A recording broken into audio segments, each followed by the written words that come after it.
It wasn't until I turned 92 that the true weight of life finally settled in. For most of my life, I had been caught up in the relentless pursuit of perfection. I was always striving to meet societal expectations, the perfect career, the perfect family, the perfect house.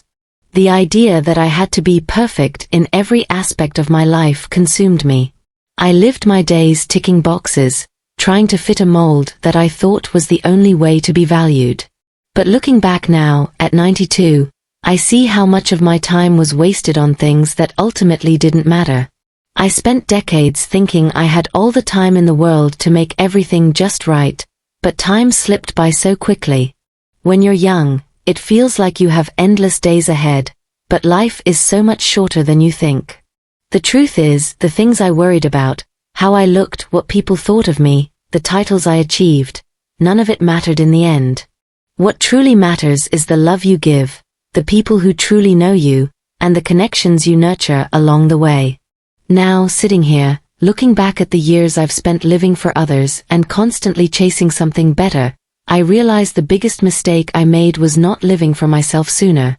I didn't take the time to ask myself what I really wanted. If I could go back, I would tell that younger version of myself to stop living in fear of imperfection and start living authentically. I want to share the lessons I've learned with you, so you don't have to wait until it's too late to start living the life you deserve. My name is Lorraine, and I hope my experiences can inspire you to embrace imperfection, live with purpose, and cherish the time you have. For years, I believed that perfection was something to strive for. Perfection was the ultimate goal. It was the reason I pushed myself so hard, trying to do everything right. I wanted the perfect career, the perfect house, the perfect family, and I thought that if I achieved all of this, I would finally feel fulfilled. But now, at 92, I can tell you with certainty that perfection is an illusion, and chasing it only leads to a life of constant dissatisfaction. Looking back, I realize how much energy I wasted on trying to be perfect. Whether it was about how I looked, how my house was decorated, or how I portrayed myself to the world. I worked tirelessly to create an image that I thought would make me happy, yet the more I reached for this unattainable ideal, the more empty I felt.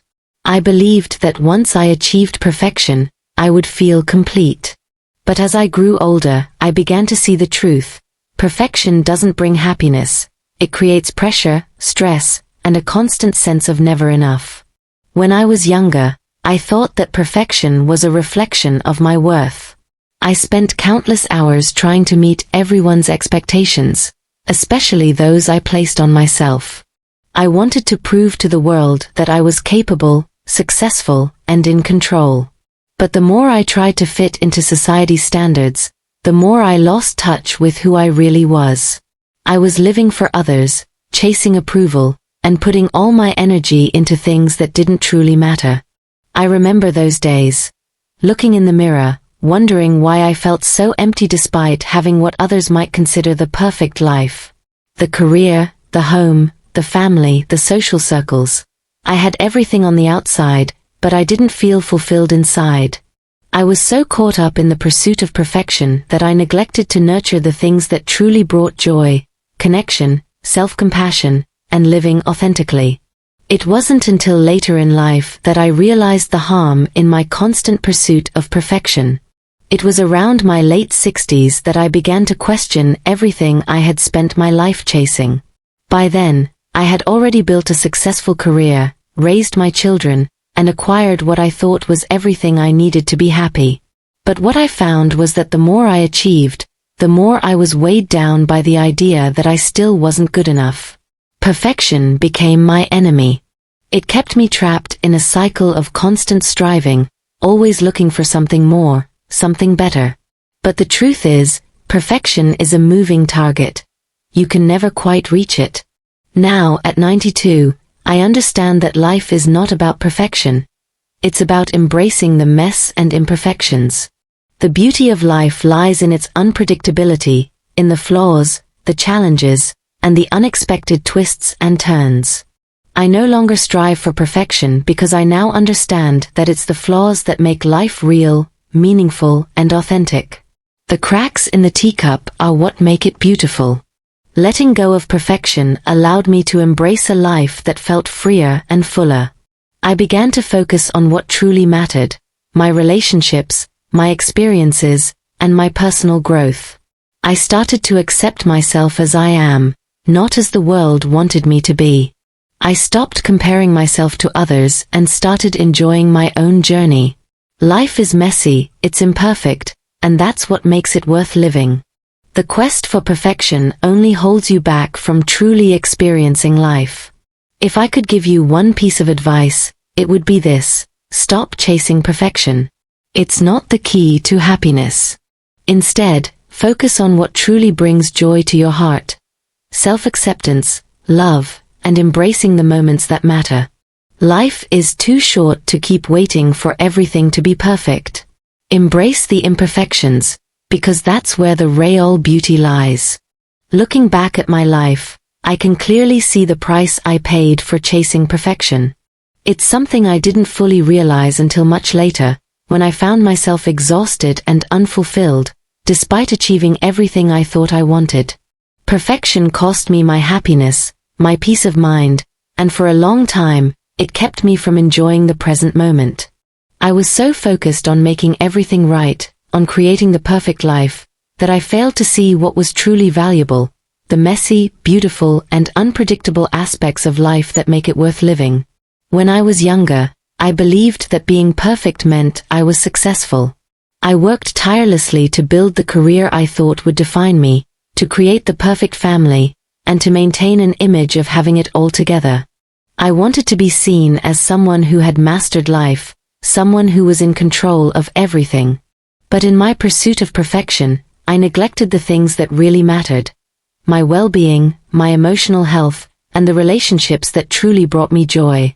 The fear of imperfection gripped me for years. I worried about my career path, how I looked, and whether my home was spotless enough. I thought that if everything was in its place, if I kept everything under control, only then would I be truly happy. But what I didn't realize was that perfection was a trap. Every time I reached one goal, I created a new one, and the cycle never stopped. The pursuit of perfection became an endless hamster wheel, leaving me feeling like I was never enough. At 92, I've come to understand that perfection isn't the answer. It's not the goal to strive for in life.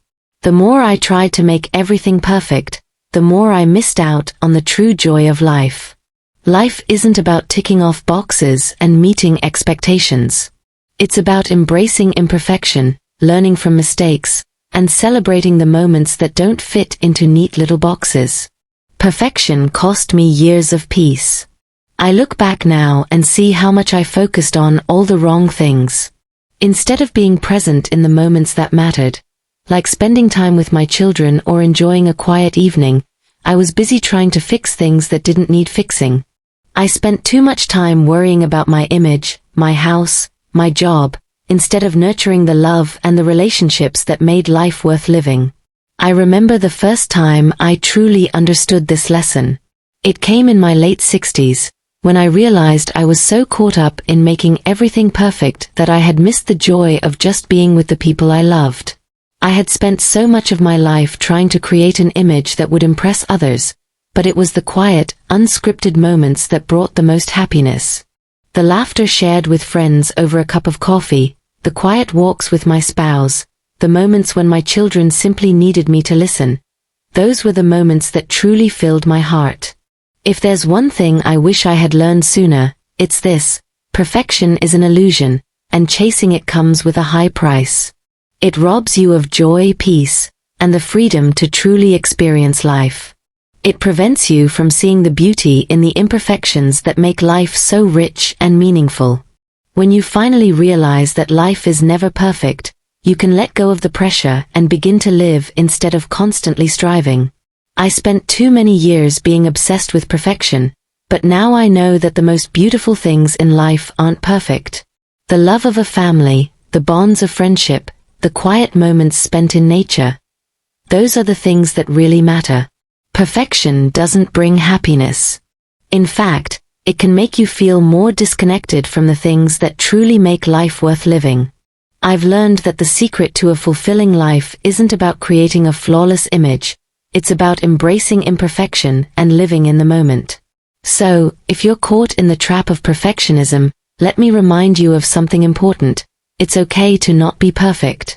Embrace the mess, the flaws, the mistakes, because those are the moments that shape who you are and make life so much richer. Let go of the pressure to be perfect, and start living for yourself. Let imperfection be your new definition of beauty. When you get to my age, you realize something deeply unsettling. Regret can become one of the heaviest burdens you carry. I look back at my life, and what I see are moments, decisions, and opportunities one missed. For so many years, I let regret shape the way I viewed myself, and for a long time, I didn't know how to let go.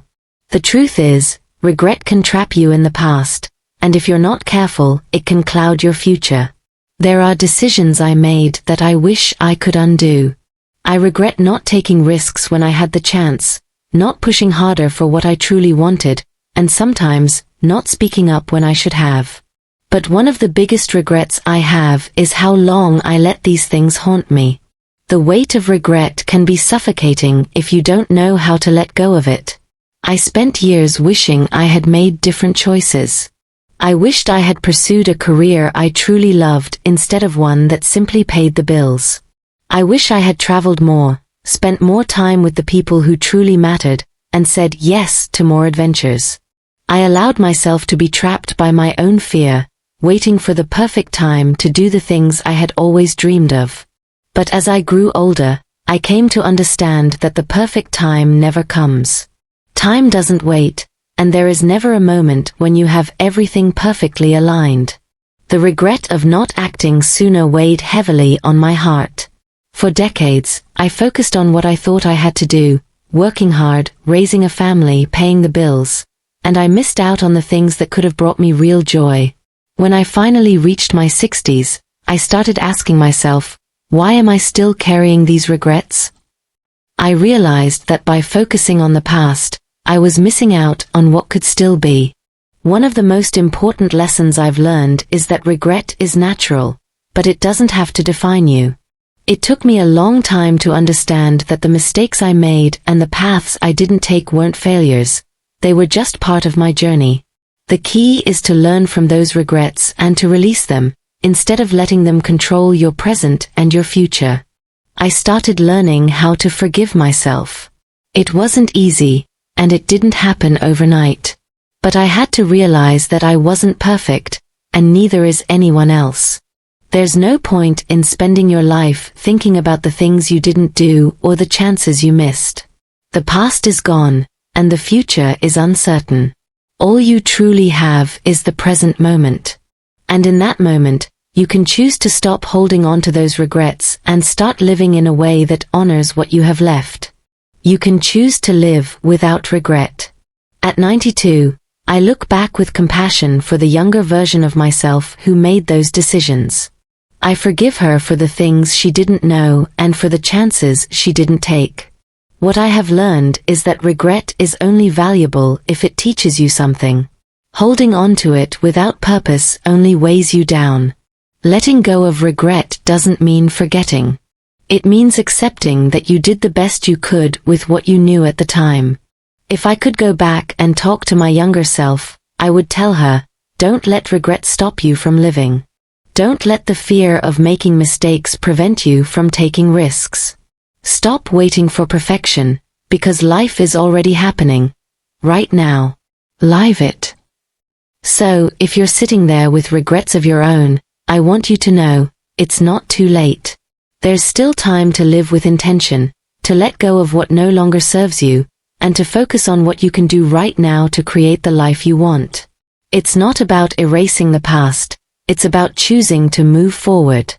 As I reflect on my 92 years, what stands out most are the relationships I've had, the people who truly mattered, the ones who saw beyond the surface and loved me for who I really was.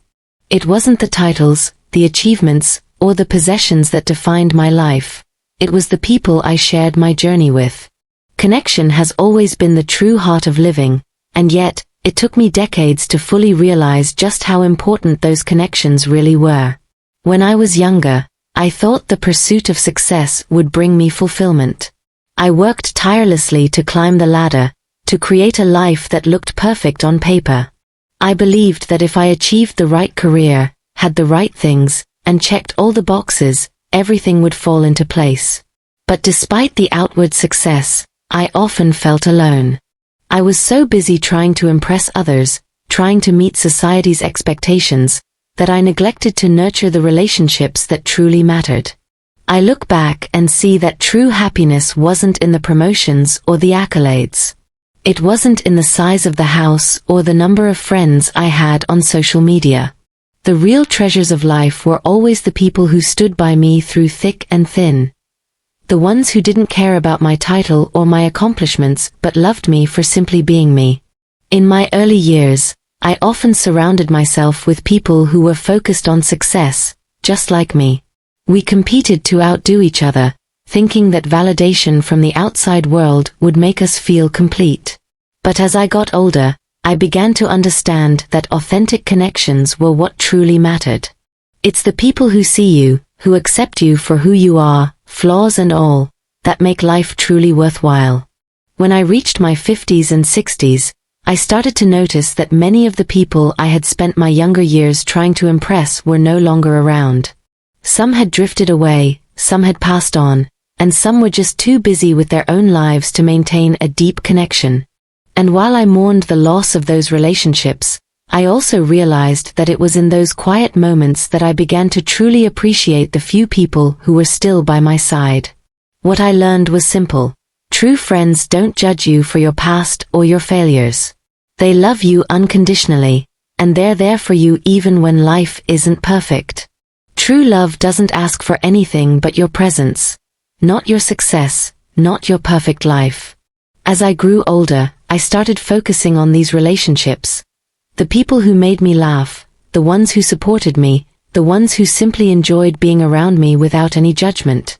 The best part about the connections I have now is that I've stopped trying to be someone I'm not. I don't need to impress anyone anymore. I've learned that it's not about the quantity of relationships, but the quality. It's about the deep, meaningful conversations, the shared moments of laughter, the quiet time spent just being in each other's company.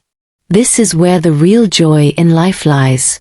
At 92, I can honestly say that the most rewarding experiences in my life have come from the people I've loved and who've loved me in return. I now cherish the relationships I've built over the years. These relationships are the ones that will stay with me, long after everything else is gone. When I look back, I don't remember the awards or the successes. I remember the moments of kindness, the shared memories, and the love that surrounded me. These are the things that define a life well lived. If you're reading this and you're still focused on the idea of success in the traditional sense, I urge you to stop. It's the relationships you build with others that will matter the most. Stop living for validation from people who don't matter, and focus on the people who truly see you, love you, and support you. Those are the relationships worth nurturing. In the end, it's love, connection, and authenticity that make life rich and meaningful. When everything else fades, these are the things that will stay with you. As I sit here at 92, I can't help but reflect on one undeniable truth that's become crystal clear over the years. Life is constantly changing, and the sooner you accept that, the better off you'll be. The older you get, the more you realize that change is the only constant. Yet, when I was younger, I fought change. I feared it. I believed that stability was the key to happiness, that controlling every aspect of my life would keep me safe. But as I grew older, I learned that change is not the enemy, it's the opportunity for growth.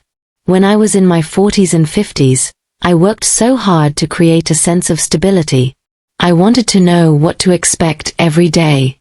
I thought that if I could control my career, my family, my finances, and even my personal image, I would feel secure. But life didn't cooperate. Things shifted, careers changed, people came and went, health declined, and the world around me was constantly evolving in ways I didn't plan for. I tried to control everything, only to realize that the more I tried to cling to stability, the more I lost. The illusion of control was robbing me of the chance to embrace life as it was happening. The real turning point for me came in my late 70s when I suffered a health scare. For the first time, I was forced to confront the fact that life was not in my control. And rather than resist, I began to accept that change is a part of the journey, not something to fear. Health issues, losses, and the passing of time made me realize that clinging to the past only prevented me from living in the present. It was in the acceptance of change that I found the peace I had long been searching for. Change doesn't wait for you to be ready.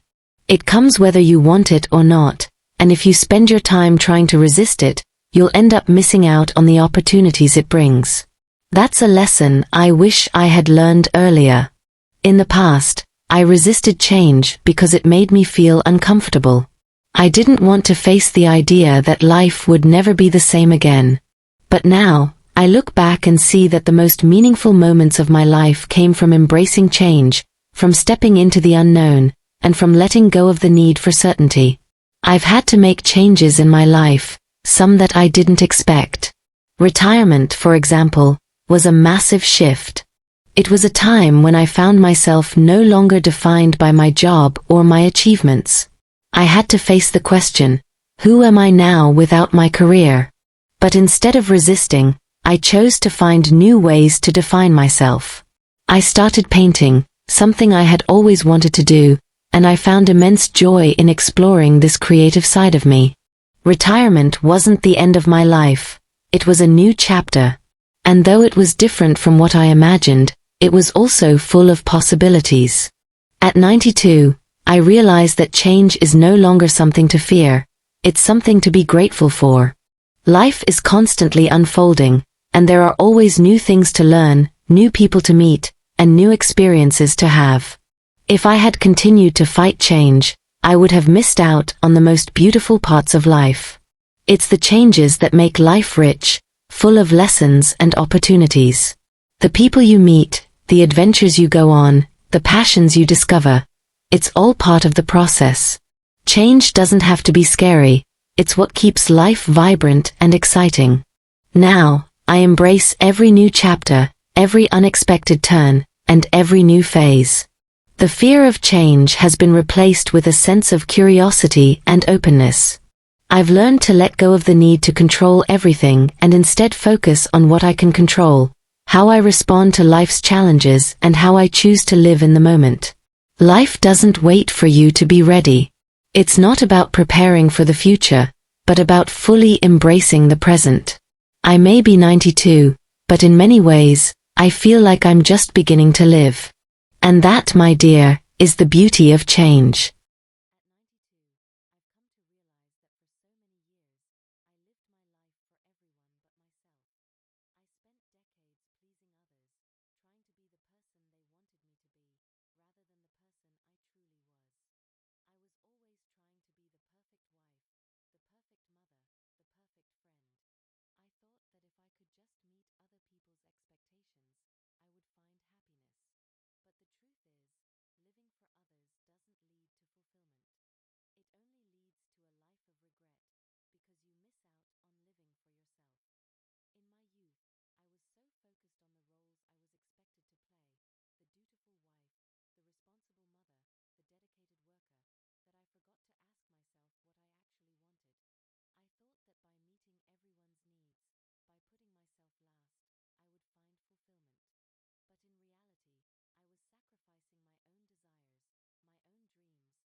drained, and felt like I was losing touch with who I truly was. I had spent so many years focusing on everyone else's happiness that I didn't even know what made me happy anymore. I forgot who I was, and in the process, I lost sight of my own needs, desires, and goals. It wasn't until my 60s that I realized I had to make a change. Living for others wasn't sustainable. The truth is, you can't pour from an empty cup. If you're constantly giving to others and never taking time for yourself, you eventually run out of energy, passion, and love to give. At some point, you'll feel depleted. I realized that I had to start living for myself, not just for others. And that didn't mean abandoning my responsibilities or my loved ones. It meant that I had to prioritize my own well-being and happiness. It was a difficult shift to make. I felt guilty at first. I had spent so much of my life being the caretaker, always putting others' needs before my own. But over time, I learned that self-care isn't selfish. It's essential. It's not only okay to take care of yourself, it's necessary if you want to continue to show up for the people you love. I began to pursue my own interests, things I had neglected for years. I started painting, something I had always loved but had never made time for. I reconnected with old friends, took time for walks in nature, and most importantly, I allowed myself the freedom to say no. No longer did I feel the need to please everyone. I started doing things that brought me joy, and I started feeling like I was living for myself, not just for others. Now, at 92, I can tell you with certainty that the most fulfilling part of life is living authentically, not for the approval of others, but for your own happiness. It's not about being selfish, it's about understanding that you deserve to live a life that feels true to you. We spend so much of our lives trying to meet everyone else's needs, but we forget that we, too, are worthy of happiness, peace, and fulfillment. Living for yourself doesn't make you a bad person. It makes you a whole person. If I had known earlier that it was okay to prioritize myself, I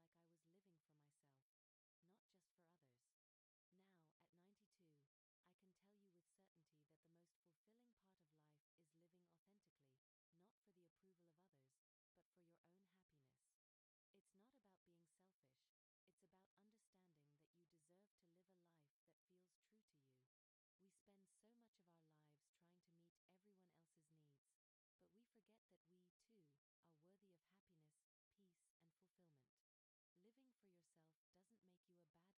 lived a more fulfilling, balanced life. So, if you're reading this and you feel like you've been living for everyone else, let me tell you, it's not too late. Start living for you. It's never too late to make the changes you need to take care of your own happiness. Your life is yours to live, and it's time to embrace it fully. Don't wait until you're older to start living for yourself. Start now, and you'll thank yourself for it. At 92, I've lived through so many stages of life: childhood, adulthood, parenthood, and now, in my later years, reflection. There's one truth that I've come to understand in the deepest part of my being: life is short, and time is precious. As a younger woman, I thought I had all the time in the world. I thought I could put things off, waiting for the right moment, the perfect time to make changes or do things that I loved. But the older I get, the more I realize how fleeting time is. The years rush by faster than you could ever imagine, and when you finally understand the value of time, you realize that you've lost opportunities. If I could go back and speak to my younger self, I would tell her, don't wait. Start living now. When you're young, you think that time is abundant. You're busy building your career, raising your family, achieving your goals. But then, as you get older, you realize that the days and years that felt so long now feel like they're slipping away. At 92, I've seen friends and family pass away, and with each loss, I felt the weight of time even more. It's strange. The more years you accumulate, the faster they seem to go. And you start to wonder where all the time went, why you waited so long to pursue your passions, to say the things that mattered, or to take those trips you always dreamt of. Now, when I look at the future, it feels like a distant shadow, something I can't control. All I have left is today, and I've learned that the secret to a life well lived is to embrace the present moment fully. The truth is, you cannot wait until tomorrow to live the life you want. Life will always give you reasons to wait, whether it's financial concerns, family obligations, or self-doubt. But what I've learned through years of hard-won wisdom is that if you keep waiting for the perfect moment, you'll never get there. The perfect time doesn't exist. What you have is now. So much of my life was spent waiting for things to be just right, waiting for the kids to be grown, waiting for my career to settle, waiting for a better financial situation. But here's what I've realized: there will never be a perfect moment to start living the life you dream of. Life is messy, it's unpredictable, and it's always changing. You have to live in the mess. The dreams, the experiences, the love, you have to start living them today, not in some far-off, unattainable future. I've made my peace with the fact that I won't be around forever. But I also understand that I don't need forever to live a full life. The truth is, the best parts of life don't come from the things you accumulate or the accolades you collect. They come from the moments of connection, the laughter shared, the love expressed, and the memories made. What truly matters is not how long you live, but how deeply you live in the time you have. At 92, I am content with the choices I've made, but I also know there were times I held back when I should have acted. I waited too long to take risks, to say yes to the things that scared me and to let go of the things that weighed me down. But I also know that it's never too late to change. Even now, I can still make new memories, meet new people, and embrace new opportunities. It's never too late to live the life you want, and the best part is, you don't have to wait for anything. So here's what I want you to understand: life doesn't wait for you to be ready. Don't spend your days putting off the things that truly matter. Don't waste your precious time in the pursuit of perfection or external validation. Take risks, love deeply, and live with intention. Choose joy, choose love, and choose to start today. The life you've been waiting for is already here. All you have to do is grab it with both hands. Live now. Live fully. Don't wait.